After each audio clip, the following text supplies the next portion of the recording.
For the first time since it's all been reported, quarterback Joey Aguilar, he breaks down what it means to be a Tennessee Volunteer. He speaks out. Let's hear what he has to say right here on a Thursday Locked On Vols.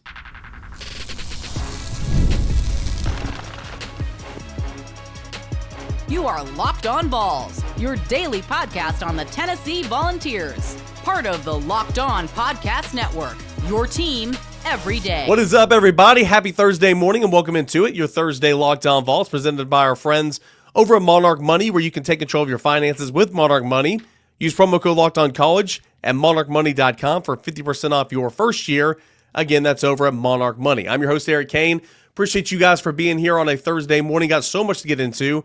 There's been so much happening, like news-wise, right, throughout this week.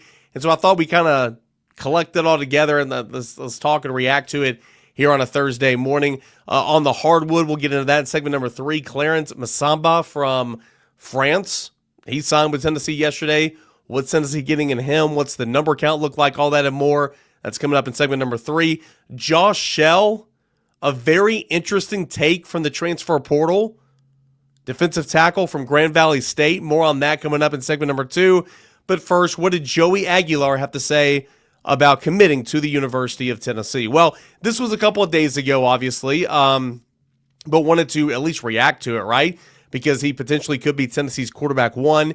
He's going to come in here and compete with Jake Merklinger and George McIntyre. We know this, okay? But for the first time since it was reported by us at VolQuest, by Chris Lowe, by Pete Thamel, pretty much everybody else, he had still not technically committed himself. And a lot of time, there was no worry that wasn't going to happen. It was signed, sealed, delivered. Everything was getting going. But when you have agents involved and all that type of stuff, it kind of drags out a little bit. But nonetheless, Joey Aguilar took to Instagram and I believe at Twitter as well, or X, I guess. And this was a couple of days ago.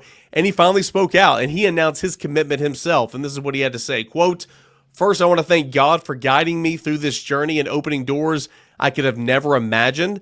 I'm excited to announce that I'm officially committed to the University of Tennessee. This journey hasn't been just mine. It's been shared with many who have supported me. Thank you. I'm looking forward to being a part of the traditions, the fans, and the legacy of winning at Tennessee. I'm ready to get to work, compete at the highest level, and build something special with my teammates and coaches.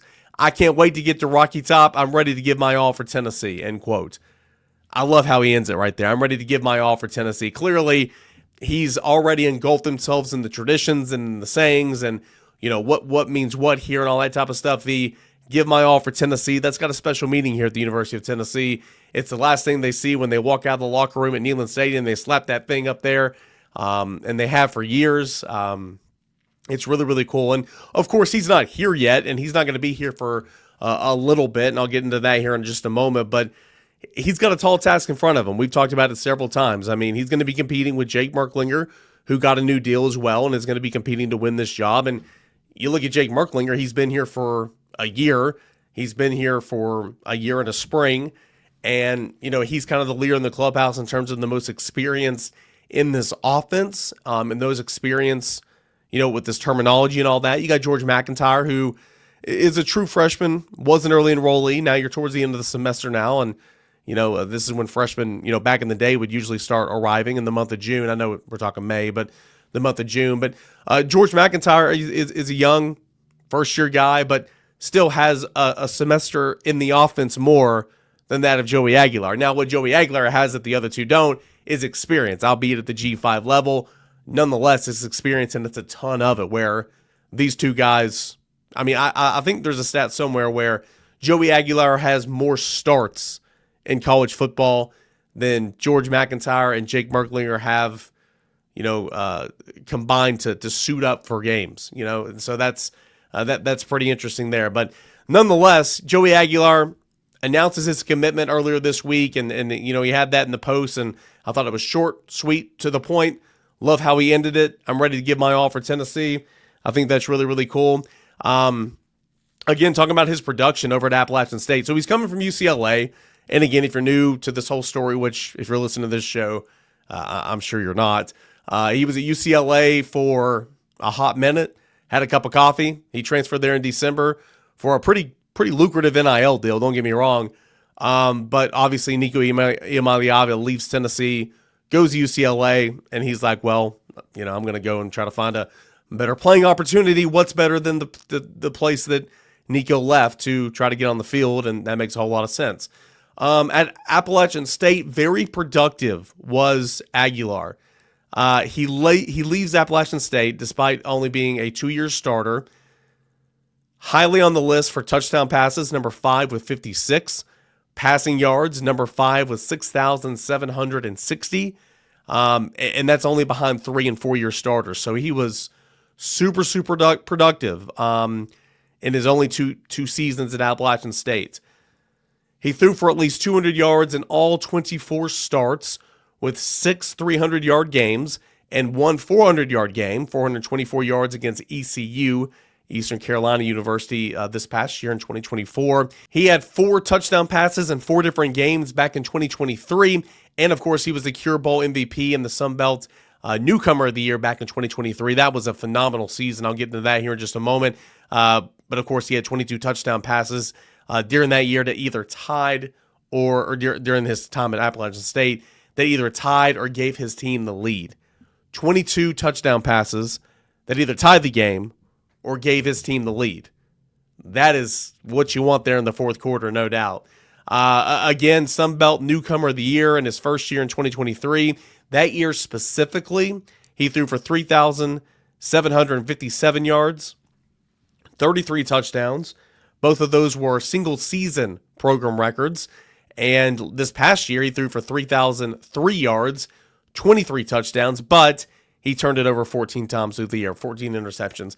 The turnovers have been something that's been a topic of conversation with Joey Aguilar. Yeah, it just kind of is what it is, right? It's been a part of his game so far, and ultimately, what I would fall back on is the quarterbacks in Josh Hypel system.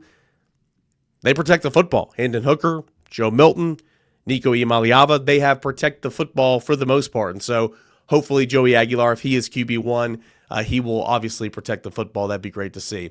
On the Big Orange Caravan, the first stop in Memphis earlier this week, Josh Hypel was asked about Joey Aguilar. He said, quote, Aguilar has starts. He's played at a high level.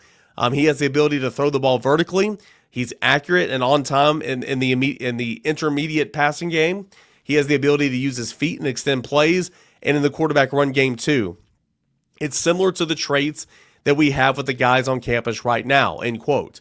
That's the first time Josh Hypel's commented on Joey Aguilar, and of course he was always going to bring it to an even playing field there at the end with that comment too. It's similar to the traits of the guys that we have in the room right now. And hey, in 2025, you have to play it that way, right? You could not afford to lose Jake Merklinger if he wanted to go to the transfer portal or something like that. I mean, everybody can leave whenever they want at this point in time. Now, I'm not saying you got to cater to every need, but got to be very careful with your word choices, right? But yeah, good stuff there. I love I love what Aguilar had to say when he officially committed to Tennessee. Love the way he ended it. Good message there from Josh Hypel on the Big Orange Caravan. And what's next for Joey Aguilar? Well, he's finishing up classes. He was taking this semester, to my understanding, classes both at UCLA and online at App State, and they're on the quarter system, meaning at UCLA he wouldn't be done with his semester until like June. I think UCLA is trying to work with Tennessee and App State for that matter, and trying to get all that expedited so that he can be on campus sometime in May. That would be best case scenario, and certainly he needs to be on campus as soon as he possibly can be. Real quick before we get into talking about Tennessee's transfer portal, the second transfer portal commitments of this spring semester. Let's look at some of the departures from Tennessee. A couple of former Tennessee Vols have now committed to Colorado. John Slaughter, Larry Johnson. John Slaughter, pretty much a special teams player. I think he appeared in like 22 games for Tennessee, but was way down the depth chart at safety. I covered his recruitment. Good kid. Wish him the best of luck. Larry Johnson actually has a pretty good story. Could have been in line to play a lot of big-time snaps for Tennessee this year. Of course, David Sanders is right there. David Sanders is going to play a ton of football this year. That is why Larry Johnson wanted to leave. But he played in 16 games with Tennessee and played a huge role in Tennessee's win at Oklahoma last September, where he played a career-high 41 snaps. So best of luck to those two guys. But John Slaughter and Larry Johnson have both committed to Colorado of the, wait for it, Big 12. Christian Charles, another safety for Tennessee, he committed to Virginia on Monday. Jacoby Thomas is setting up visits for Florida State and Miami. And, of course, Nico's at UCLA. Aiden Bussell, the other transfer portal departure here in the spring semester. I don't think he's committed anywhere. At least I haven't seen it so far. But I'm rooting for that guy. I'm a big Aiden Bussell fan for sure. All right, so a lot of football content a little bit right there. But Tennessee did pick up another commit via the transfer portal earlier this week. And this one is so intriguing on a number of levels. And I know a lot of you guys don't like it, but let's examine it a little bit. The transfer portal commit of defensive lineman Josh Schell. That is coming up next as we continue on here with this Thursday morning Locked On Vols. Stay tuned. Did you know your Fire TV is also an Xbox? Turn any TV into your gaming and entertainment hub with Fire TV Stick 4K devices, no console required. Just grab your paired controller, subscribe, or sign in to an Xbox Game Pass Unlimited, Ultimate with EA Play included, and you're ready to go. Dive into hundreds of premium titles, including EA Sports College Football 25 to Call of Duty, as easily as you stream your favorite shows. What if you could jump into your favorite Xbox titles without needing your console in every room? How do you game when you're not in front of your main setup, hotel stays, family visits, or even just the bedroom? Fire TV Stick 4K makes it possible to keep playing from almost anywhere you could possibly be. Already have a console? A Fire TV Stick 4K device is more affordable and easier to travel with, allowing you to take your and your kids' games wherever you want to plug in. Head to Amazon.com/FireTV to get started. Xbox Game Pass Ultimate subscription and compatible controller required. Available on select devices, including Fire TV Stick 4K 2nd Gen, Fire TV Stick 4K Max 1st and 2nd Gen, and Fire TV Cube 3rd Gen. What's up, guys? Welcome back into your Locked On Vols Thursday morning. I am Eric Cain, and a really interesting transfer portal addition Tennessee picked up earlier this week. Defensive lineman Josh Schell. Okay, he was one of those defensive linemen that visited Tennessee. I think he was here on Sunday. I could be wrong. It was brief, but it was this past weekend. And he was supposed to take some more visits, but got back home and essentially was like, nah, I'm going to go to Tennessee. That's where I want to be. Committed to Tennessee, signed, and that's all she wrote. Why is this so interesting? I mean, this is what Tennessee needed, right? One of the needs, right? You needed a quarterback, obviously. Need a wide receiver. Looking at some corners, but you need a defensive tackle because the numbers there have not been so good. And I saw somebody even comment, I think it was on YouTube, saying, Kane, just say what you want to say, that they just needed a body. Well, at the end of the day, you needed a body. You needed a body, and you got a body. Now, this one's interesting, though, okay, because he comes from Grand Valley State. If you haven't heard of Grand Valley State, it's because it's not a Division I football program. All right, let's Uncle Rico. Let me go back to my playing days. Grand Valley State. I never played up there. They came down to Jeff City and played us at Carson Newman, but played Grand Valley State a couple different times. It's from Division II. It's in the Division II realm. And not only did he play football at Division II, but he also played baseball. Yeah, he played baseball for a season at Grand Valley State as well. I'll get into that here in just a moment. But Josh Schell, 6'3", 290 pounds, because he's got the measurables of what you want, right? He can play either inside or outside. He can play the one shade. He can play a 3-tech. Tennessee wants him to be a 3-tech, but again, got to be able to play versatility, right? You can play a 5, you can play a 7, you can play on the outside, but primarily Tennessee wants him to be a 3, but an interior defensive lineman, a defensive tackle. Jackson Moy actually came by and spent a little bit of time with him and his family during his visit over the weekend, and that's something that he was able to look back on and really ask him some questions, right? Because he was a transfer into Tennessee as well. Be like, hey, how was it like coming here and learning the defense? Hey, how fair is Rodney Garner? I hear about this rotation all the time. Is it beneficial? Do you like not being on the field for more snaps? Having Jackson Moy, I think he's a really good poster child of what it's like to come in, transfer into Tennessee, play under Rodney Garner, get developed, and then go on and play your best football. Now, Omar Norman Luck could also be that poster child because he literally just got drafted in the second round by the Kansas City Chiefs. Nonetheless, with his sit down with Austin Price over at VolQuest.com, Josh Schell had this to say about Tennessee, quote, "Went down there on a visit, and the big part for me was meeting the people on the coaching staff and just seeing what they're all about. I think there's some opportunities that come to make a difference right off the rip, and that's what I'm all about. Just some great people, great facilities, just great. You can't say a bad word about it, so I think that's what made the overall decision super easy, honestly. Just come on down, compete, and get coached by one of the best coaches in the country and play at the biggest level in the country," end quote. One of the best coaches in the country, Rodney Garner. One of the biggest level in the country, obviously the SEC. And that stuff's appealing to a young guy. He's 22 years old. He's an old guy. That's appealing to a lower level guy, obviously. And I'm going to get into another quote here in just a moment that he had in this his article, or that he had with his conversation with VolQuest.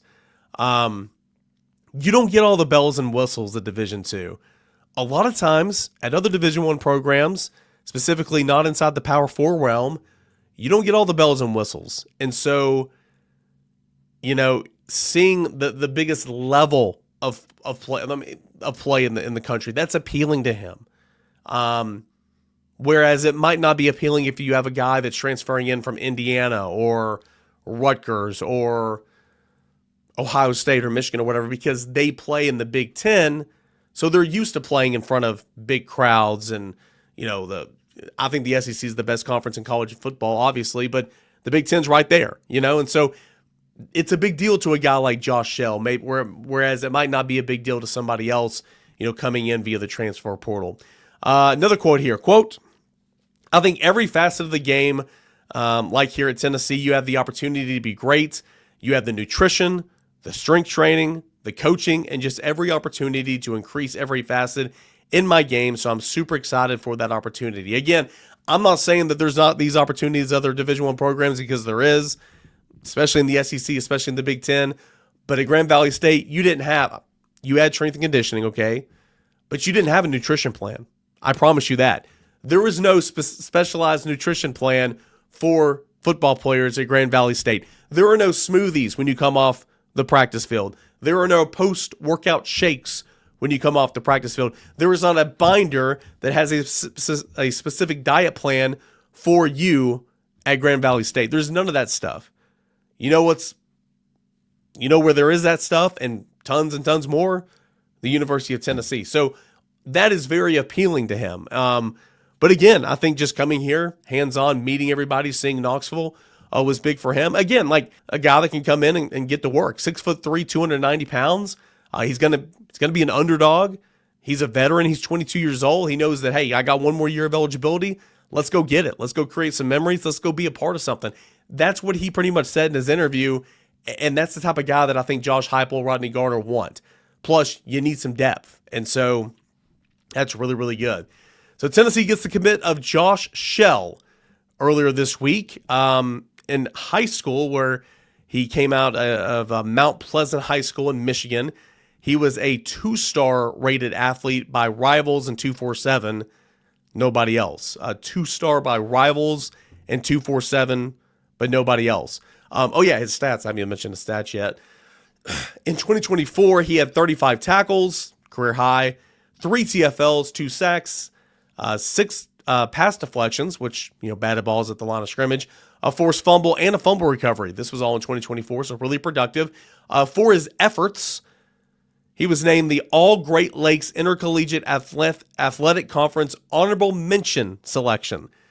So again, fans are going to see that and be like, gosh, he wasn't even an All-American. He wasn't even an All-Conference player in his conference. No, he was honorable mention. But is what it is, right? He redshirted in 2022, played a little bit in 2023, broke out in 2024. Tennessee wasn't the only one that was interested in him, right? I mean, SMU, that was a playoff team a season ago, had interest in him via the transfer portal. UCF and Kentucky, those 3 schools, along with Tennessee, showed the most interest in Josh Schell. Want to end this segment by what I think is the most intriguing thing about Josh Schell. Not only was he a football player at Grand Valley State, soon to be here at Tennessee? He was a baseball player at Grand Valley State. That's tough to do. It's tough to be a dual sport athlete anywhere. It doesn't matter what level it is. I had a buddy, shout out Graham Warren. He tried to do 2 sports at Carson Newman and didn't work out for him. Didn't work out for him at all. It's tough. I'm not saying it's impossible, but it is very, very challenging to play 2 sports. But in 2023, as a redshirt freshman at Grand Valley State, he was a relief pitcher, right-handed pitcher, appeared in 13 games, all in relief. 1-0 is the record, 18 strikeouts, 18 innings pitched. He had 2 scoreless innings with 2 strikeouts and a win at Parkside. Hello, I don't know who that is. He threw a season-high 3 innings and a third of relief, allowing no runs on just 1 hit with 3 strikeouts. In the GLAC, which is, again, the conference championship round against Wayne State. Oh, man, we're going back here. I played at Wayne State in Detroit, Michigan as well. Man, Wayne State, another D2 school there. He did 3 innings and a third of relief, no runs, 1 hit, 3 strikeouts in the GLAC championship round against Wayne State. And he tossed 5 innings and a third of scoreless relief in the tournament overall. So really productive baseball player, specifically in that conference tournament there at the tail end of his redshirt freshman season. So I don't see stats on him. He didn't play this year. He didn't play last year. I think he hung up his glove and his ball cap after the 23 season. I don't know that for sure, but based on I can't find anything else about it, I would assume that's the case. But a Division II defensive tackle commits to Tennessee, 2-way player, baseball player as well. Very, very interesting. Everybody's entitled to have their own opinions on this, but at the end of the day, Tennessee wanted some depth at defensive tackle. They got a body, and is what it is. We'll see what happens. Okay. Tennessee basketball, second in as many days, gets a commit, adding to the roster for next season. What's to know about Clarence Massamba, who committed and signed with the University of Tennessee yesterday? That's coming up next, so we continue on here. It's your Thursday Locked On Vols. Ever check your bank account and wonder, where did all my money go? Between dining, online shopping, entertainment, it's easy to lose track. That's where Monarch Money comes in, your personal CFO, giving you full visibility and control over your finances. Monarch Money isn't just a budgeting app, it's a complete financial command center. You can track all your accounts, your investments, your spending in one place, so you stop just managing your money, you start building wealth. When I started using Monarch, I realized just how much I was spending on food delivery, online shopping, all that and more. And instead of juggling all these multiple apps, I used Monarch to check my finances, track my spending, and even plan long-term goals. It's pretty sweet. You can take control of your finances like I did with Monarch Money. Use promo code LOCKEDONCollege at monarchmoney.com for 50% off your first year. That's monarchmoney.com, promo code LOCKEDONCollege for half off your first year. Again, monarchmoney.com. Promo code LOCKEDONCollege. All right, we got a final few minutes left here of this Thursday Locked On Vols. Appreciate you guys for being here and hanging out with us today. Again, getting over some allergies. I know that's why my voice sounds a little bit weird, but if you're watching, I think I look better. I know I'm still ugly, but I think I look better. Energy's okay. It's just this daggum voice a little bit, but nonetheless, we are marching on. And Tennessee basketball is marching on as well. Up to 12 spots filled on the roster for the 2025-2026 season. There's 1 spot remaining. We'll see if Tennessee fills that, but just like I was saying yesterday, whenever Tennessee picked up the commit from Louisiana Tech, Amari Abram, they were going to fill one of those 2 final spots no matter what. Well, didn't take long. Tennessee goes back and adds to the signing class, now the 5th player to join the signing class for Rick Barnes. And they go to France, and they get a guard by the name of Clarence Massamba. I believe I'm pronouncing that right. If I'm not, I'll get it right sooner or later. But Massamba, 6'5" prospect, okay, committed to Tennessee. And this is where I'm going to get a little wacky with my pronunciation, I'm sure. Out of AS Monaco Baskets, the Monaco-based professional basketball club. Okay, so that's where he's been. During the 2024-2025 international season, he averaged 9.8 points, 2.8 rebounds, 1.2 assists, and 1.3 steals per game, playing mostly for ESPYs Monaco, AS Monaco's U21 team. All that makes sense? Okay. He shot 44.6% from the field. Not bad. He shot 34.1% from three-point line. And before playing for the U21 team, he actually spent 2 years playing for a program in Gainesville, okay? Playing for a program in Gainesville, learning the American style of basketball. Excuse me, going back overseas, going back home to France, and then, playing the European style of basketball. So he's got a little bit of both to his game, and he's kind of tooled up, as they would say, as a baseball prospect. He's got a lot of tools in that tool belt. So interesting to see, kind of what he looks like, when he's integrated into this program. He is the third French player all time to sign with Tennessee, the first since Yves Pons. That's why Tennessee basketball earlier in the day yesterday put out, just an appreciation thread or whatever it was to go back and look at the greatness of was Yves Pons. They were teasing what was about to happen, obviously. And now he is the fifth player to be a part of Tennessee's signing class in 2025. You've got Clarence Massamba, who committed and then signed with Tennessee yesterday. He made it official on the day that he committed. He joins five-star Nate Mintz, consensus top 5 player in the nation, moved up to number 2 per on 3.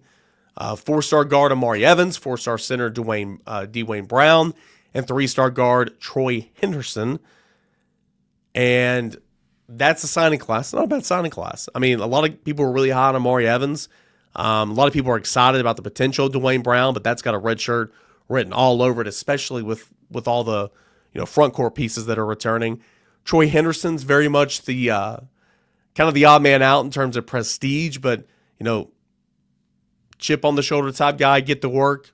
Intrigued to see kind of what he does over the course of his Tennessee career. But I like this signing class. I really, really do. And then you add in Clarence Massamba, who is going to have a bunch of different tools to his game. He's a wing, athletic, good shooter, at least from the field. The percentage is good. So I'm intrigued to see how he adapts to, Rick Barnes and obviously the demand of playing defense for a program and a coach like Rick Barnes. So, of course, that's the signing class now. And then you look at the committed class via the transfer portal.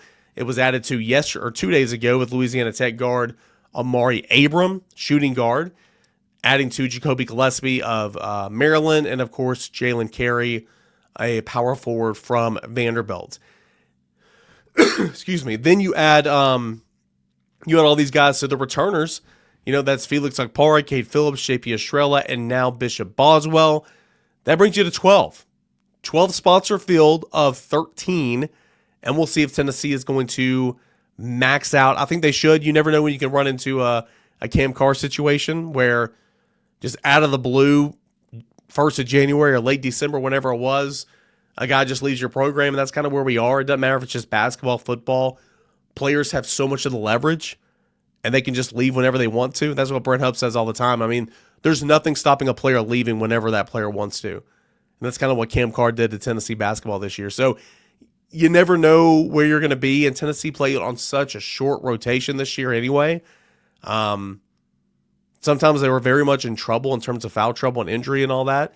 But I would try desperately to fill that last spot for sure. But you've got 4 returners, 5 to the signing class, and now 3 via the transfer portal, 12 players of 13. And, of course, they're tasked with replacing a really, really talented group of 6 seniors, all generational program top players, Jemai Meshack, Zakai Ziegler. Statistically, the best three-point shooter in single-season history for Tennessee, and that being Chaz Lanier. Jordan Gainey, another program top player, transferred in, but was a Barnes guy through and through. Igor Milicic Jr. and, of course, Jonathan Stone Dubar as well. Those 2 additions last year that played, at least Igor, massive role. So, yeah, interesting. 3rd Frenchman to commit to Tennessee's program all time, first since Yves Pons. And if Massamba turns out to be anything like Yves Pons, that's going to be a whole lot of fun because just the athleticism, the freak of nature, the versatility defensively that Pons had was fantastic. But what intrigues me and what excites me is that 44.6% from the field as well as a wing player. So Tennessee's been very, very productive in the high school ranks here lately. Nate Amin, of course, getting that commit a couple weeks ago. Just incredible. Been pretty good in the transfer portal so far, and I really, really like this class. I do. And I said it on yesterday's show, I think Rick Barnes loves this process. I think this is why he's still coaching. He loves cramming 3 years into 3 weeks, and that kind of excites him. Get to play GM, right? And Tennessee basketball is certainly looking like a top 10 roster right now for next year. All right, so that is going to do it here for this edition of Locked On Vols. Just a lot of things happening this week. Wanted to get it all together here, react to it, talk about it. That's what we do here on Locked On Vols. What's in store for tomorrow's show? Well, if this week's any indication, there's going to be plenty more coming up. So we'll talk about the latest in Tennessee football, basketball, get you set for the baseball weekend, all that and more as we continue on with the Locked On Vols on Friday. Until then, enjoy the rest of your Thursday, everybody. Appreciate you for listening, watching, downloading us, subscribing to us, all that for free, wherever you get your podcasts. This is Locked On Vols.